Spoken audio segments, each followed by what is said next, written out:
Hey guys, welcome back to AI on the Rocks. Again, my name is Jen, this is Jameson, and today we're going into our part 3 of our deep dive on Gilles de Rais. So today we're going to delve into his MBTI. So we're going to look into the monster's mind, allegedly. So we're also going to get into a little bit of recap here. So our first episode was all about Gilles de Rais' heroic side. The second episode was all about his childhood and maybe what led him up to being a madman.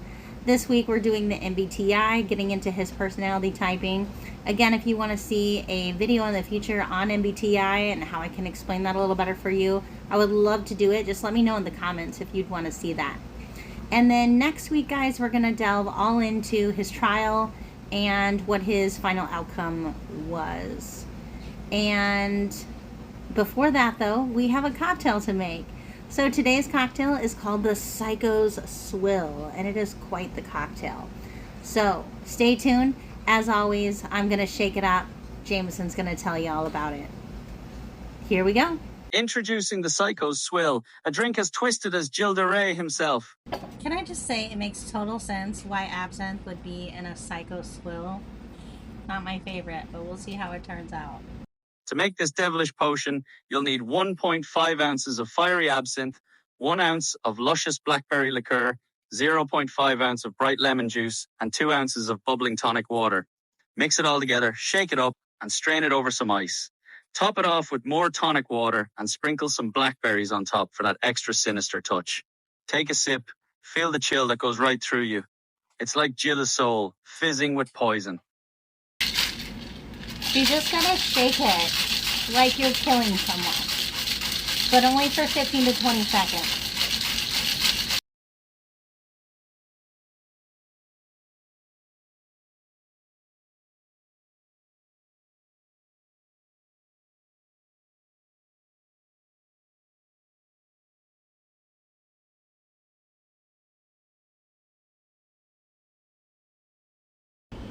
And then you gotta stab a blackberry.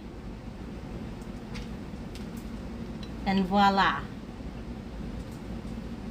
And if you've got really fun picks, use them.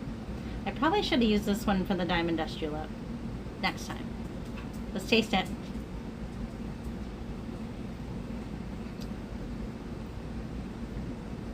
It's not as weird as I thought it would be. If you like absinthe or black licorice in general, you'll probably love this, but it has a very strong taste of that. But the blackberry liqueur makes it kind of sweet, so it's like a sweet black licorice, if that makes any sense at all. But it is good. I don't think I would order it again. Jameson, we gotta work on the next cocktail. But if this is themed for a psychopath, it's perfect. You decide. Make it at home. Let me know in the comments if you like it. Alright guys, so back to the episode. So the only problem here is me and Jameson definitely disagreed on what we thought the personality typing of Gilles de Rais is. So we're going to get into our differences, but first we're going to let Jameson tell you what he thought, which is wrong. And then we'll get into what I think.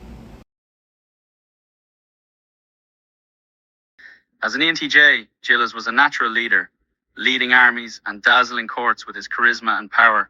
However, the death of Joan of Arc and the loss of his estate sent him into a state of chaos and despair. I agree with him being extroverted, because obviously he had a lot of charisma, he had a lot of leadership in order to be the hero that he was. And I agree with him being intuitive, with as much as he loved the arts and as much as he loved to be around and surround himself with visionaries, so like Joan of Arc and her dreams and her speaking to God and things like that. That definitely screams intuitive, but that's where we draw the line on what we think.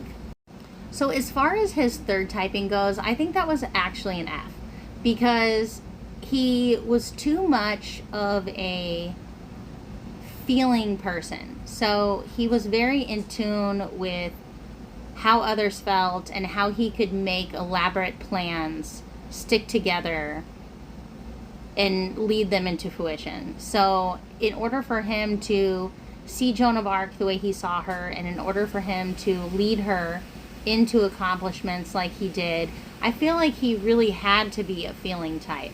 I also feel like he was probably in love with her, and that led a lot of his decisions. So I think he thought very impulsively as far as what he needed to do to accomplish her ambitions. Also, with the plays and things that he hosted, I honestly think he did that because after she was burned and taken away, and after the king like basically just turned his back on them, I feel like he really saw it as his ambition to lead a charge in an elaborate plan to take them out. And I believe he blamed the French people for also not standing up for her. So I really do feel like this feeling type of him is an elaborate scheme to punish the French citizens taking their children if he did do that. And I really feel like him leaving the war and leaving the military service definitely shows he was a feeling type as well, because no one makes snap judgments like that unless they're a feeling type.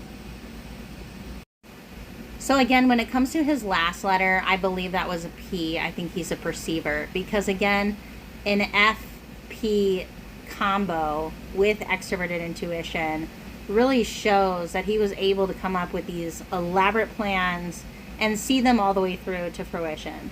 So I really think that, you know, him painting his pain with blood, if that's what he did, is what really set the tone for him being an ENFP. Now, before you ENFPs get all crazy on me, I am also an ENFP. So I have been unhealthy myself in the past, and I know how super hyper focused on whatever our mission is at the time can be. So however unhealthy that mission is, we've all been there, and you know you've done it too. So I do feel like he was a very, very, very unhealthy ENFP, and I believe that his moral compass was just really, really skewed. And I believe that he saw it as his life's goal to take out the French citizens and the king and anyone who had a hand in taking out Joan, because I do really feel that he was in love with her. What do you think, Jameson?